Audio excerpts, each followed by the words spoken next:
그래서 어느 정도 수준이냐 하면은 미국에서 가장 보수적인 단체 중 하나인 미국 종양협회 아스코라고 하는 단체에서요, 유방암 환자들에 대한 이런 치료 가이드라인 중에 침 치료를 최근에 많이 집어넣었어요. 2018년에 특히 좀 그런 일들이 있었는데 우리나라에 많이 알려지지 않았죠. 그래서 아예 한마디로 유방암 환자들에 대해서는 어떤 경우에 침 치료를 가이드라인상 권유를 한다는 거예요. 병원에서 오히려.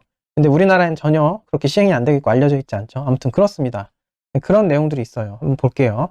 보시면 이렇게 유방암 환자들이 갖고 있는 어떤 불안, 스트레스에 관해서는 침 치료가 그레이드 C 정도에 이렇게 되어 있어요. 그레이드 C라는 거는 약간은 논쟁이 있는데 효과가 있을 수도 있고 좀 그런 식으로 뉘앙스로 이야기를 하는 거죠. 그래서 보통은 사실 침 치료가 보통 이렇게 그레이드 C에 많이 있었어요. 근데 2018년에 무슨 일이 있었냐 하면 2017년에 정확히 말하면 2017년에 무슨 일이 있었냐 하면은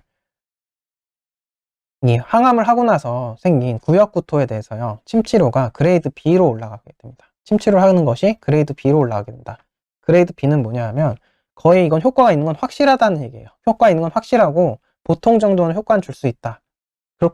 그렇게까지 등급이 올라가게 됩니다. 이게 거의 침 치료가 여태까지 받은 최고 등급을 여기까지 받게 된 거예요. 그만큼 연구가 많이 되면서 이렇게 된 거거든요. 아예 가이드라인상 강력하게 권고하게 될 수 있을 정도로 그레이드 B까지 올라간 게 현재 그러니까 나와 있는 항암 후유증으로 나온 그 구역구토에 대해서 어떻게 보면 가장 접근할 수 있는 가장 보완대치약 중에서 가장 권고되는 가장 근거 수준이 높은 치료가 지금 현재 침 치료입니다. 네, 그럴 정도로 가이드라인에 이제 들어오고 있는 추세고, 그 이외에도 당연히 뭐 여러 우울이라던가 피로, 통증, 그리고 삶의 질, 안면 홍조 같은 거, 혈관 운동성 증상 이런 거에도 침 치료가 도움이 된다라고 또 이런 것들이 같이 포함되어 있긴 해요.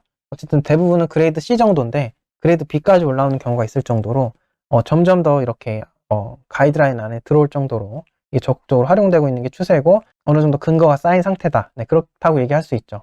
근데 그럼에도 불구하고 이제 우리나라에서는 아직도 많은 환자분들이 이런 것들을 잘 활용을 적극적으로 못 하시는 경우가 있는 거죠.